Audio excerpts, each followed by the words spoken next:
नमस्कार दोस्तों, जैसा कि आप स्क्रीन पर देख सकते हैं, ग्रेजुएशन लेवल पर एनटीपीसी की वैकेंसी आ चुकी हैं और इसके एप्लीकेशन फॉर्म 14 सितंबर 2024 से शुरू हो चुके हैं और इसकी लास्ट डेट 13 अक्टूबर 2024 है। दोस्तों, ग्रेजुएशन लेवल के अंदर इसमें 5 पोस्ट पर वैकेंसी आई हैं, जिसमें जूनियर अकाउंट असिस्टेंट कम टाइपिस्ट के लिए 1507 पदों पर वैकेंसी आई है। आइए दोस्तों, आज डिटेल में जानते हैं कि जूनियर अकाउंट असिस्टेंट कम टाइपिस्ट की पोस्ट कैसी होती है, इस पोस्ट के लिए सिलेक्शन प्रोसेस कैसा होता है, अगर आपका सिलेक्शन हो जाता है तो ट्रेनिंग कहाँ होगी और ट्रेनिंग कंप्लीट होने के बाद आपकी पोस्टिंग कहाँ होगी, आपकी ड्यूटी का टाइमिंग क्या होगा, आपको काम क्या करना होगा, आपकी सैलरी क्या होगी और अलाउंसेस क्या क्या मिलेंगे, फैसिलिटीज क्या मिलेगी, अगला प्रमोशन आपका किस पोस्ट पर होगा, ट्रांसफर आपके कहाँ हो सकते हैं, आपको साल में कितनी छुट्टियां दी जाएंगी और क्या ये पोस्ट लड़कियों के लिए सूटेबल है या नहीं। तो आइए दोस्तों, इन सभी सवालों के जवाब को एक एक करके डिटेल में जान लेते हैं। आइए दोस्तों, अब जूनियर अकाउंट असिस्टेंट कम टाइपिस्ट के सिलेक्शन प्रोसेस से शुरुआत करते हैं। दोस्तों, सिलेक्शन प्रोसेस के अंदर भी हम 3 चीज जानेंगे। पहले ये कि इसके लिए क्वालिफिकेशन क्या जरूरी होती है, आपकी एज क्या होनी चाहिए और सबसे जरूरी है कि इसका एग्जाम पैटर्न कैसा होता है। दोस्तों, क्वालिफिकेशन के अंदर आपकी सिर्फ ग्रेजुएशन कंप्लीट होनी चाहिए, लेकिन आपकी ग्रेजुएशन 13 दिसंबर 2024 से पहले कंप्लीट हो जानी चाहिए और आपके हाथ में रिजल्ट होना चाहिए। अगर आपकी ग्रेजुएशन कंप्लीट हो चुकी है लेकिन 13 दिसंबर 2024 से पहले अगर आपका रिजल्ट नहीं आता है तो आप इसका एप्लीकेशन फॉर्म नहीं भर सकते हैं। दोस्तों, एज लिमिट की बात करूं तो आपकी एज 18 से 36 साल के बीच होनी चाहिए। आइए अब इसे थोड़ा सा डिटेल में समझते हैं। अगर आप जनरल या ईडब्ल्यूएस कैटेगरी से बिलोंग करते हैं तो आपकी डेट ऑफ बर्थ 2 जनवरी 1989 से लेकर 1 जनवरी 2007 के बीच होनी चाहिए। अगर आप ओबीसी में नॉन क्रीमी लेयर से बिलोंग करते हैं तो आपकी डेट ऑफ बर्थ 2 जनवरी 1986 से लेकर 1 जनवरी 2007 के बीच होनी चाहिए। और अगर आप SC ST कैटेगरी से बिलोंग करते हैं तो आपकी डेट ऑफ बर्थ 2 जनवरी 1984 से लेकर 1 जनवरी 2007 के बीच होनी चाहिए, तो ही आप इसका एप्लीकेशन फॉर्म भर सकते हैं। दोस्तों, ये जो आपकी एज लिमिट है 18 से 36 साल, इसके अलावा भी आपको एज रिलैक्सेशन दिया जाता है। जैसे कि अगर आप ओबीसी में नॉन क्रीमी लेयर से बिलोंग करते हैं तो आपको 3 साल एक्स्ट्रा दिए जाएंगे, यानी कि अगर आप 36 साल के हैं तो आपको 3 साल और एक्स्ट्रा दिए जाएंगे, यानी कि आप 39 साल तक इसका एप्लीकेशन फॉर्म भर सकते हैं। ऐसे ही बाकी कैटेगरीज में भी एज रिलैक्सेशन मिलता है, आप टेबल में देख सकते हैं।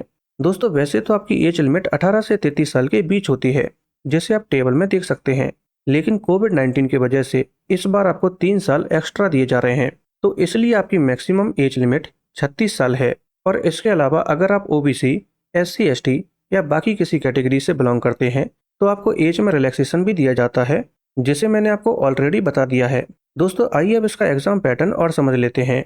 ये एग्जाम 3 स्टेज में होता है। स्टेज 1 और स्टेज 2 पर आपका CBT होता है, जिसे कंप्यूटर बेस्ड टेस्ट बोलते हैं, और स्टेज 3 पर आपका टाइपिंग टेस्ट होता है। दोस्तों, पहली स्टेज पर आपका 100 नंबर का एग्जाम होगा, जिसमें आपको केवल 90 मिनट का समय दिया जाएगा और हर एक क्वेश्चन 1 नंबर का होगा, जिसमें से 40 क्वेश्चन आपके GS के होंगे, 30 क्वेश्चन मैथ के होंगे और 30 क्वेश्चंस रीजनिंग के होंगे। और यहाँ पर आपको 1/3 की नेगेटिव मार्किंग भी देखने को मिलेगी, यानी कि अगर आप 3 क्वेश्चंस गलत कर देते हैं तो आपका एक सही आंसर भी गलत कर दिया जाएगा। दोस्तों, जैसे ही आप पहली स्टेज को क्लियर कर लेंगे, इसके बाद दूसरी स्टेज पर फिर से आपका CBT होगा और इस बार ये 120 नंबर का होगा, लेकिन आपको पहले की तरह ही 90 मिनट का समय दिया जाएगा। इसमें 50 क्वेश्चन GS के होंगे, 35 क्वेश्चन मैथ के होंगे और 35 क्वेश्चन रीजनिंग के होंगे, और इसमें भी 1/3 की नेगेटिव मार्किंग होगी। दोस्तों, CBT सेकंड के बाद आपका टाइपिंग स्किल टेस्ट होता है, जो सिर्फ क्वालिफाइंग नेचर का होता है, यानी कि आपको इसे बस पास करना होता है। इसके मार्क्स मेरिट वगैरह में नहीं जोड़े जाते हैं। यहाँ पर आपको 2 ऑप्शन दिए जाते हैं, या तो आप हिंदी में टाइपिंग कर सकते हैं या इंग्लिश में टाइपिंग कर सकते हैं। अगर आप इंग्लिश में टाइपिंग करते हैं तो आपकी टाइपिंग स्पीड 30 वर्ड्स पर मिनट होनी चाहिए, और हिंदी में करते हैं तो 25 शब्द पर मिनट होनी चाहिए। अगर आप हिंदी में टाइपिंग करते हैं तो आपको क्रुति देव या मंगल फॉन्ट का इस्तेमाल करना होगा, और यह आपका टाइपिंग टेस्ट 10 मिनट का होगा। दोस्तों, अगर आप स्टेज 2 में जो CBT हुआ है इसको क्लियर कर लेते हैं और साथ में टाइपिंग स्किल टेस्ट को क्वालिफाई कर लेते हैं, तो इसके बाद आपका डॉक्यूमेंट वेरिफिकेशन होता है, और डॉक्यूमेंट वेरिफिकेशन के बाद आपका मेडिकल एग्जामिनेशन होता है, जो C2 स्टैंडर्ड का होता है।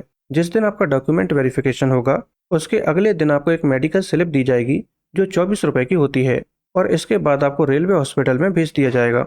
यहाँ पर आपका मेडिकल एग्जामिनेशन होगा, जिसमें आपका डिस्टेंस विजन 6/12 का विद और विदाउट ग्लासेस होना चाहिए, और नियर विजन 0.6 विद और विदाउट ग्लासेस होना चाहिए। दोस्तों इसके बाद फाइनली आपकी मेरिट बनेगी और आपकी मेरिट जो स्टेज 2 में सीबीटी हुआ था, जो 120 नंबर का था, इसी से बनेगी। दोस्तों अगर आपका फाइनल सिलेक्शन हो जाता है तो इसके बाद आपकी ट्रेनिंग होती है, जो 30 दिन या 45 दिन की होती है, और ट्रेनिंग के लिए आपको ZRTI यानी कि जोनल रेलवे ट्रेनिंग इंस्टीट्यूट में भेजा जाएगा या फिर डिवीजन लेवल पर भी भेजा जा सकता है। दोस्तों ट्रेनिंग के बाद आपके 2 टेस्ट होते हैं। पहला टेस्ट क्वालिफाइंग नेचर का होता है, जिसमें आपको ग्रेडिंग मिलती है जैसे कि A, B, C, D, और दूसरा टेस्ट कंपलसरी होता है जिसे 2A बोलते हैं। और दोस्तों ये दूसरा टेस्ट जिसे 2A बोलते हैं, इसमें आपको पास होने के लिए 3 मौके दिए जाते हैं और इसमें आपको 40% मार्क्स लाने होते हैं। और इसके अंदर आपके 3 टेस्ट होते हैं। पहला टेस्ट रेलवे के जो रूल्स वगैरह होते हैं उनसे रिलेटेड होता है, दूसरा टेस्ट बुक कीपिंग का होता है और तीसरा टेस्ट आपका ऑप्शनल होता है, यानी कि आपके पास अकाउंट के 3 से 4 सब्जेक्ट होते हैं, उनमें से आपको कोई एक सब्जेक्ट चूज करना होता है, तो तीसरा टेस्ट आपका उसी सब्जेक्ट का होता है। जब तक आप ये 2A टेस्ट को क्वालिफाई नहीं कर लेते हैं तब तक आपको परमानेंट नहीं माना जाता है और आप प्रोबेशन पीरियड पर ही रहते हैं। और इसके अंदर आपको 3 चांसेस दिए जाते हैं। अगर आप 3 चांसेस में भी 40% मार्क्स नहीं ला पाते हैं तो आपको टर्मिनेट भी किया जा सकता है। दोस्तों जैसे ही आपका फाइनल सिलेक्शन हो जाता है और ट्रेनिंग कंप्लीट हो जाती है, उसके बाद 3 साल के अंदर अंदर ये 2A टेस्ट आपका कभी भी हो सकता है। इसके अलावा ट्रेनिंग के दौरान आपकी सैलरी बेसिक प्लस DA को मिलाकर लगभग 43,800 रुपये होती है। दोस्तों आइए अब बात करते हैं कि आपकी पोस्टिंग कहाँ होगी और ड्यूटी की टाइमिंग क्या होती है। यहाँ पर आपकी पोस्टिंग मेनली X या Y सिटी में होती है। जहाँ बड़े स्टेशन या जंक्शन होते हैं वहाँ आपकी पोस्टिंग होती है और आपकी posting headquarter, DRM office, RRC office, RRB office या फिर प्रोडक्शन शॉप, वर्कशॉप या ट्रैफिक अकाउंट ऑफिस में भी हो सकती है। इसके अलावा अगर मैं ड्यूटी टाइम की बात करूं तो आपका फिक्स टाइम होता है, कोई शिफ्ट जॉब नहीं होती है। अगर आपकी duty headquarter, DRM office, RRC office या RRB ऑफिस में होती है तो आपकी ड्यूटी का टाइमिंग सुबह के 9 बजे से लेकर शाम के 5:30 बजे तक का होता है और मंडे टू फ्राइडे आपको काम करना होता है, सैटरडे संडे आपको ऑफ मिलते हैं। और अगर आपकी ड्यूटी प्रोडक्शन शॉप या ट्रैफिक अकाउंट ऑफिस में होती है तो आपकी ड्यूटी का टाइम सुबह के 9 बजे से लेकर शाम के 5 बजे तक होता है और मंडे टू सैटरडे आपको काम करना होता है, संडे आपको ऑफ मिलता है। आइए दोस्तों आप जानते हैं कि अगर आपका सिलेक्शन जूनियर अकाउंट असिस्टेंट कम टाइपिस्ट के पद पर हो जाता है तो आपको काम क्या करना होगा, यानी कि जूनियर अकाउंट असिस्टेंट कम टाइपिस्ट की जॉब प्रोफाइल क्या होती है। दोस्तों यहाँ पर डिपेंड करता है कि आपकी पोस्टिंग किस डिपार्टमेंट में है और किस सीट पर हो रही है, उसके अकॉर्डिंग आपको काम करना होता है। जैसे कि मान लीजिए आपकी पोस्टिंग हेडक्वार्टर या DRM ऑफिस में होती है तो यहाँ पर कई सारी सीट होती हैं, जैसे कि salary seat, data entry seat, transfer seat या रिटायरमेंट सीट। अगर आपकी पोस्टिंग सैलरी सीट के अंदर होती है तो आपके यूनिट में जितने भी रेलवे एम्प्लॉइज आते हैं तो आपको उनकी सैलरी रिसिप्ट बनानी होती है। डेटा एंट्री के अंदर आपको कई सारे कमर्शियल रिकॉर्ड्स रखने होते हैं। ट्रांसफर सीट के अंदर जो म्यूचुअल ट्रांसफर होते हैं, यानी कि एम्प्लॉइज अपनी सीट एक्सचेंज करते हैं, जैसे कोई डेटा एंट्री में है तो अब वो रिटायरमेंट सीट पर जा रहा है, या कोई ट्रांसफर में है तो अब वो सैलरी में आ रहा है, तो ये सब आपको देखना होता है। इसके अलावा रिटायरमेंट सीट होती है, इसके अंदर आपको जो एम्प्लॉइज रिटायर होने वाले हैं उनकी फाइल बनानी होती है। रिटायरमेंट के बाद उनको प्रॉपर पेंशन आ रही है या नहीं, वो सब आपको देखना होता है। अगर आपकी पोस्टिंग RRB या RRC ऑफिस में होती है तो यहाँ पर आपको देखना होता है कि आपके डिवीजन में कितनी वैकेंसी खाली हैं और कितने पदों पर भर्ती हो चुकी है, तो ये सारा डेटा आपको RRB बोर्ड को भेजना होता है। इसके अलावा जो नोटिफिकेशन पब्लिश होते हैं वो टाइम पर पब्लिश हो रहे हैं या नहीं, जिसमें कई सारी डिटेल्स होती हैं कि रेलवे की किस वैकेंसी को किसके साथ मर्ज कर दिया गया है या कोई नई वैकेंसी आ रही है, तो ये सारी चीज़ें भी आपको देखनी होती हैं। अगर आपकी पोस्टिंग प्रोडक्शन शॉप या ट्रैफिक अकाउंट ऑफिस में होती है तो यहाँ पर भी आपको सैलरी वर्क करना होता है। जो एम्प्लॉइज नाइट ड्यूटी कर रहे हैं उनका रिकॉर्ड रखना होता है, उस हिसाब से फिर उनका नाइट ड्यूटी अलाउंस बनता है। आइए दोस्तों अब बात करते हैं कि आपकी सैलरी क्या होगी और अलाउंसेस क्या क्या मिलेंगे। दोस्तों जूनियर अकाउंट असिस्टेंट कम टाइपिस्ट लेवल 5 की पोस्ट है, जिसका ग्रेड पे 2800 है, यानी कि आपकी बेसिक सैलरी 29,200 रुपये होगी। इसके बाद आपको डियरनेस अलाउंस यानी कि DA दिया जाएगा, जो सैलरी का 50% होता है, यानी कि 14,600 रुपये। और DA आपका साल में 2 बार बढ़ता है, पहला 1 जनवरी को और दूसरा 1 जुलाई को, और ये सेंट्रल गवर्नमेंट डिसाइड करती है कि DA कितना बढ़ाना है। इसके अलावा आपको HRA यानी कि हाउस रेंट अलाउंस भी मिलता है। अगर आपकी पोस्टिंग X सिटी में होती है तो बेसिक सैलरी का 30% के हिसाब से आपको 8,760 रुपये HRA मिलेगा और बाय सिटी में बेसिक का 20% 5,840 रुपये और जेट सिटी में बेसिक का 10% यानी कि 2,920 रुपये आपको HRA मिलेगा। ट्रांसपोर्टेशन अलाउंस एक्स सिटी में आपको 5400 मिलेगा और बाय और जेट सिटी में 2700 मिलेगा। इसमें आपको ट्रैवलिंग अलाउंस भी दिया जाता है जो 625 रुपये पर डे होता है। और इन सब के अलावा आपका NPS डिडक्शन भी होता है जो बेसिक सैलरी प्लस TA का 10% होता है यानी कि 4,380 रुपये। तो इस तरीके से अगर आपकी पोस्टिंग एक्स सिटी में होती है तो आपकी इन हैंड सैलरी 53,580 रुपये होगी, बाय सिटी में 47,960 रुपये और जेट सिटी में आपकी इन हैंड सैलरी 45,040 रुपये होगी। आइए दोस्तों अब जानते हैं कि आपको छुट्टियां कितनी मिलेंगी और ट्रांसफर का क्या सीन है। दोस्तों सबसे पहले तो आपको LAP मिलती हैं जिसे लीव ऑन एवरेज पे बोलते हैं। इसके अलावा आपको 20 LHAP मिलती हैं जिन्हें लीव ऑन हाफ एवरेज पे बोलते हैं। इसे आम भाषा में मेडिकल लीव बोलते हैं। इसके अलावा 10 आपको CL यानी कि कैजुअल लीव मिलती हैं और लगभग 16 नेशनल हॉलीडेज मिलते हैं।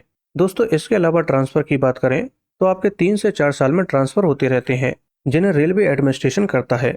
इसमें आपकी सीट चेंज होती रहती है, जैसे कि अगर आप सैलरी में हैं तो आपको ट्रांसफर सीट पर भेज दिया जाएगा या फिर आप डेटा एंट्री में हैं तो आपको रिटायरमेंट सीट पर भेज दिया जाएगा। इसके अलावा आपके स्टेशन भी चेंज होते रहते हैं और अगर आपकी ड्यूटी प्रोडक्शन शॉप या ट्रैफिक अकाउंट ऑफिस में होती है तो इसके अंदर भी आपके ट्रांसफर होते रहते हैं। इसके अलावा आप खुद से भी ट्रांसफर ले सकते हैं जिसे ऑन रिक्वेस्ट बोलते हैं, लेकिन ये ट्रांसफर आप तभी ले सकते हैं जब आपकी एक जगह पर 5 साल की सर्विस कंप्लीट हो चुकी हो।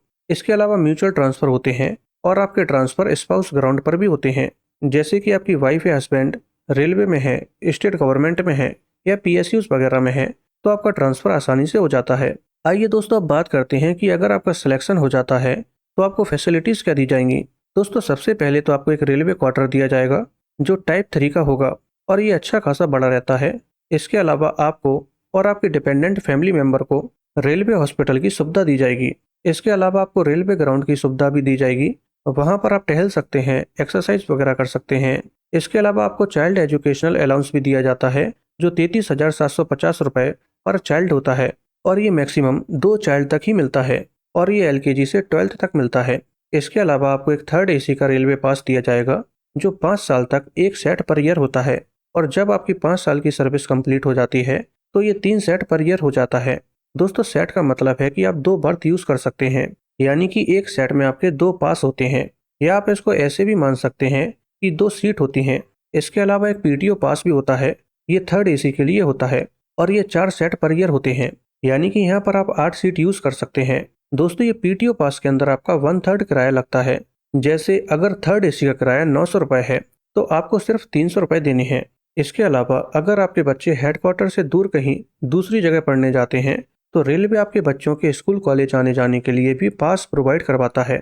इसके अलावा आपको दिवाली बोनस भी दिया जाता है जो लगभग 17,951 रुपये होता है। आइए दोस्तों अब बात करते हैं कि इसमें प्रमोशन कैसे होता है और कितने समय बाद होता है और किस पद पर होता है। दोस्तों सबसे पहले आपकी पोस्टिंग 2800 ग्रेड पे पर होती है, लेकिन 5 से 7 साल के अंदर आपका प्रमोशन हो जाता है और आप 4200 ग्रेड पे पर पहुंच जाते हैं। यहाँ पर आप अकाउंट असिस्टेंट बनते हैं। इसके बाद SSO यानी कि सीनियर सेक्शन ऑफिसर बनने के लिए आपको डिपार्टमेंटल एग्जाम देना होता है जिसे 3A बोलते हैं। SSO के बाद आप ADFM यानी कि असिस्टेंट डिविजनल फाइनेंस मैनेजर बनते हैं और ADFM के बाद आप DFM बनते हैं और ADFM बनने के लिए भी आपको एक डिपार्टमेंटल एग्जाम देना होता है।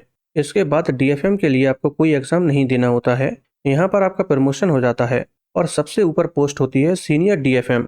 दोस्तों ये ऊपर से जो 3 पोस्ट होती हैं ADFM, DFM और सीनियर DFM, ये गजेटेड यानी कि राजपत्रित पोस्ट होती हैं। यहाँ पर आपको गाड़ी बंगला जैसी सभी फैसिलिटीज दी जाती हैं। आइए दोस्तों अब बात करते हैं कि ये जॉब फीमेल के लिए कैसी होती है। दोस्तों जैसा कि मैंने आपको शुरुआत में बताया है कि यहाँ पर बहुत ज़्यादा वर्कलोड नहीं रहता है। आपकी 9 to 5 जॉब होती है, आपको छुट्टियाँ दी जाती हैं और सैटरडे संडे भी आपका ऑफ रहता है। इसके अलावा आपकी पोस्टिंग एक्स और वाई सिटी में ही होती है और सेफ्टी के लिए RPF स्टाफ आपके साथ रहता है। तो दोस्तों अगर आपको ये वीडियो पसंद आई हो तो वीडियो को लाइक करके चैनल को सब्सक्राइब कर लीजिए।